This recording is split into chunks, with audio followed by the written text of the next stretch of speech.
The escape pod hurtled through Navarre 6's atmosphere, trailing fire and smoke like a dying comet. Inside, Lieutenant Celine Octavia gripped the safety harness as alarms screamed and systems failed one by one. Oh. Her knuckles whitened as the ground. Rushed up to meet her? Mayday, mayday? This is Lieutenant Octavia of the Terran exploration vessel Horizon, requesting immediate extraction from Navarro 6. Only static answered her call. The communications array had been the first casualty when her research vessel was attacked. Now, as her escape pod plummeted toward the planet's surface, Celine knew she was truly alone. Impact came with a deafening crunch of metal. Pain exploded through her left leg as the control panel collapsed inward. The world spun, then darkness claimed her. When consciousness returned, Celine tasted blood and dust. The pod lay on its side, emergency lights casting eerie red shadows across the wreckage. Outside, twin moons illuminated an alien landscape of twisted rock formations and sparse vegetation. System status, she croaked, her training taking over. Despite the pain, life support. Critical. Navigation. Offline. Communications. Offline, responded the pod's AI in a distorted voice. Medical supplies. Minimal. Water reserves at 37%. Warning. Atmospheric toxicity detected. Recommend maintaining sealed environment. Celine laughed bitterly. Sealed environment? Look around you. The pod's hull had cracked open like an egg. Whatever toxic elements existed in Navarro 6's atmosphere were already filling her lungs. Surprising that she could breathe at all. The preliminary scans had suggested the air would be instantly fatal to humans. With effort, she freed herself from the harness. Pain shot through her leg when she tried to stand, forcing a gasp from her lips. Quick examination confirmed what she feared. Compound fracture, bone visible through torn flesh. Without proper medical attention, infection was inevitable. Emergency kit yielded a pressure bandage and painkillers. Not enough, but it would have to do. She injected the medication and wrapped her leg, each movement sending fresh waves of agony through her body. You've survived worse, she told herself, though that wasn't strictly true. 7 years in the Terran scout fleet, and she'd never been stranded alone on a hostile world before. Outside the pod, Navarro 6 revealed itself as a desolate wasteland. Jagged rock formations stretched toward the sky like accusing fingers. Ground was covered in a thin layer of purplish moss that seemed to pulse with its own inner light. In the distance, what might have been mountains, or might have been the ruins of some ancient civilization, cast long shadows under the twin moons. According to her briefing, this planet was uninhabited by intelligent life. The Terran exploration fleet had only recently discovered it, and her mission had been purely scientific: catalog the local flora and fauna, assess resource potential, determine habitability. But then the attack came, swift and unexpected. Not from the planet, but from the void. Someone didn't want humans here. Celine inventoried her supplies. 3 days of emergency rations. A half-charged plasma cutter, a locator beacon with a dead battery, and her sidearm with 2 power cells. Not much to survive on, but it would have. To do, the beacon was her priority. If she could repair it, maybe the Horizon would send rescue, assuming it had survived the attack. She dragged herself back into the pod and began the delicate work of bypassing the damaged circuits. Hours passed. The twin moons set, plunging the landscape into darkness, broken only by the pod's emergency lights and the bioluminescent moss. Her fingers grew numb with cold as Navarro 6's temperature plummeted with nightfall. By dawn, exhaustion had claimed her. The beacon remained dead, and her leg throbbed mercilessly despite the painkillers. Hunger gnawed at her stomach, but she resisted opening her limited rations. Who knew how long she would be stranded? As the alien sun crested the horizon, smaller and redder than Earth's, Celine crawled from the pod. Her leg could no longer bear weight. She would need to fashion a crutch from the wreckage. A sound made her freeze. Something moved among the rock formations. Something large. Her hand went to her sidearm. "Hello," she called, instantly regretting breaking the silence. No response came, but she could feel eyes watching her. Predator or prey? Friend or foe? On Novara 6, she was the alien intruder. And now, injured and alone, she was also the perfect target. Selena's finger tensed on the trigger as a figure emerged from between the rock formations. It moved with a fluid grace that seemed impossible for its size, nearly 7 feet tall, with broad shoulders and a powerful frame. Its skin was a mottled pattern of blue-gray scales that caught the red sunlight like polished stone. Not human. Definitely not human. The creature stopped several yards away, studying her with 4 amber eyes arranged in a diamond pattern across its face. A breathing apparatus covered what might have been a mouth, and intricate markings decorated its exposed skin. Intelligence report said this planet was uninhabited, Selene muttered, keeping her weapon trained on the alien. To her shock, it responded. In halting, accented English, your intelligence, ... incorrect. Selene nearly dropped her weapon. You speak my language? I learn. ... Many tongues. The alien tapped a device at its throat. Translation ... imperfect. It stepped closer, and Selene noticed it carried what appeared to be medical supplies. When it gestured toward her injured leg, she tightened her grip on the weapon. Why would you help me? Not all Voraidas? Hate humans? It set down the supplies. Within her reach, I am Drexel, exiled, ... from my kind. Suspicion warred with desperation. The Viridians were a spacefaring race known for their isolationist policies, but they weren't officially hostile toward humans. Still, someone had attacked. Her ship. I'm Selene. Lieutenant Selene Octavia, Terran Scout Fleet. Your leg, ... requires treatment.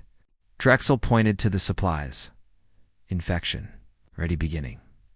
She glanced down. It was right. Angry red streaks extended from the wound despite the bandage. The alien atmosphere was likely accelerating the process. With reluctance, she lowered.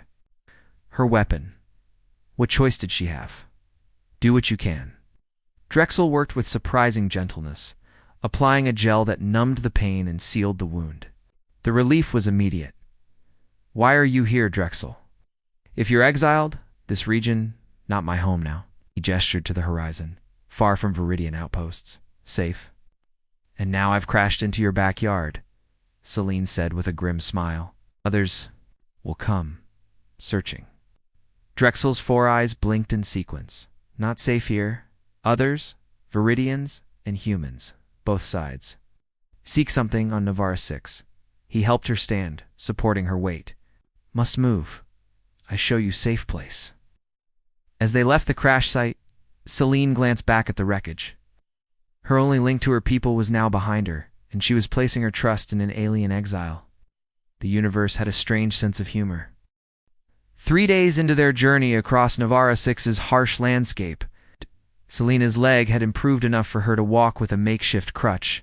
Drexel led them through hidden passages in the rock formations, avoiding open ground where they might be spotted from above. During their rest periods, sheltered in caves or beneath overhangs, they gradually shared their stories. I was chief scientist, Drexel explained, his translation device working better after adjustments. Specialized in xenobiology. I discovered something about humans that contradicted official Viridian doctrine, which was that humans and Viridians share common ancestry.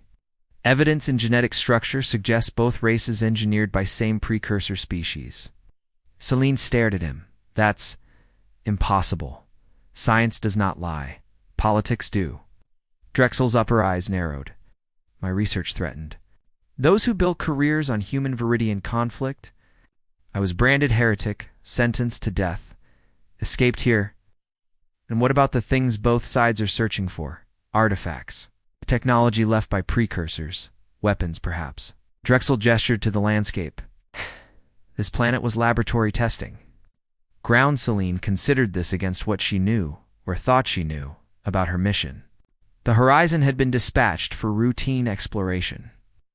But certain areas had been marked as high priority with minimal explanation. I think my real mission was to find these artifacts, she admitted. My commanders weren't honest with me. That night, as Novara 6's twin moons cast their glow over the alien terrain, Celine shared her own story, her childhood on a terraformed Mars colony, losing her parents in the Ganymede uprising, her determination to join the scout fleet to ensure such tragedies wouldn't happen again. I believed in the mission, she said softly. Exploration, not exploitation. Building bridges, not weapons. Noble ideals, Drexel responded. Rare in any species. A distant sound interrupted them, the unmistakable hum of engines. Both froze. Watching as searchlights swept across the valley below. They come, Drexel whispered. We must reach the eastern ridge by tomorrow. Communication outpost there. Whose outpost? Neutral. It's operated by a consortium of sentient species. Can call for help.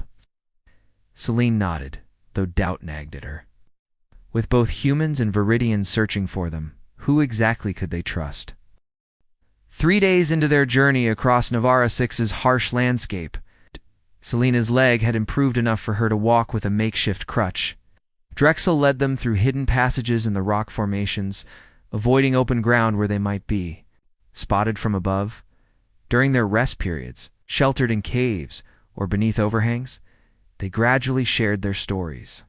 I was chief scientist, Drexel explained, his translation device working better after adjustments. Specialized in xenobiology. I discovered something about humans that contradicted official Viridian doctrine, which was that humans and Viridians share common ancestry. Evidence in genetic structure suggests both races engineered by same precursor species. Celine stared at him. That's impossible. Science does not lie. Politics do. Drexel's upper eyes narrowed. My research threatened. Those who built careers on human-Viridian conflict? I was branded heretic, sentenced to death. Escaped here. And what about the things both sides are searching for? Artifacts. Technology left by precursors. Weapons, perhaps. Drexel gestured to the landscape. This planet was laboratory testing. Ground Celine considered this against what she knew, or thought she knew, about her mission. The horizon had been dispatched for routine exploration. But certain areas had been marked as high priority with minimal explanation. I think my real mission was to find these artifacts, she admitted. My commanders weren't honest with me. That night, as Navarro 6's twin moons cast their glow over the alien terrain. Celine shared her own story, her childhood on a terraformed Mars colony, losing her parents in the Ganymede uprising, her determination to join the scout fleet to ensure such tragedies wouldn't happen again. I believed in the mission, she said softly. Exploration, not exploitation. Building bridges, not weapons. Noble ideals, Drexel responded. Rare in any species. A distant sound interrupted them, the unmistakable hum of engines. Both froze. Watching as searchlights swept across the valley below. They come, Drexel whispered. We must reach the eastern ridge by tomorrow. Communication outpost there. Whose outpost? Neutral. It's operated by a consortium of sentient species. Can call for help. Celine nodded, though doubt nagged at her. With both humans and Viridians searching for them, who exactly could they trust? The communication array hummed to life as Celine calibrated it to broadcast on all consortium frequencies. Outside, the firefight had reached a stalemate, with both human and Viridian forces taking cover around the outpost. This is Lieutenant Celine Octavia of the Terran Scout Fleet and Drexel, former chief scientist of the Viridian Academy. We are declaring this outpost under consortium protection and requesting immediate neutral intervention. She paused, looking at Drexel, who nodded encouragement. We have discovered evidence of critical importance to all sentient species. Confirmation of shared genetic origins engineered by a precursor civilization. This evidence must be presented to the Consortium Council. The response was immediate, Commander Russo's voice tense with barely controlled anger. Lieutenant, you are in possession of classified Terran intelligence. Stand down and surrender the Viridian. From the Viridian side came similar demands. The truth, it seemed, was equally threatening to both powers. They won't let us leave, Celine said, shutting off the transmitter. Even if consortium forces respond, they'll be too late. Drexel moved to another console, accessing the outpost's database. There is another way. The display showed a small ship docked in an underground hangar beneath the outpost, a consortium diplomatic vessel. Emergency extraction protocol, Drexel explained, for diplomatic personnel in danger. Can you fly it? Basic navigation? Yes, enough to reach neutral space. A thunderous boom shook the outpost as both human and Viridian forces began attacking the structure's defenses. They had apparently decided to temporarily set aside their differences to eliminate the greater threat, the truth, the defenses. Won't hold long, Celine said, gathering what supplies she could. We need to move. They made their way to the lower level where the sleek diplomatic vessel waited. As Drexel prepared the ship for launch, Celine hesitated at the entry ramp. What happens if we succeed? She asked. If the truth gets out? Drexel's four eyes regarded her solemnly. Unknown. Change always brings chaos before harmony. Is it worth it? The risk? Is truth ever not worth pursuing? Another explosion rocked the outpost. Decision time.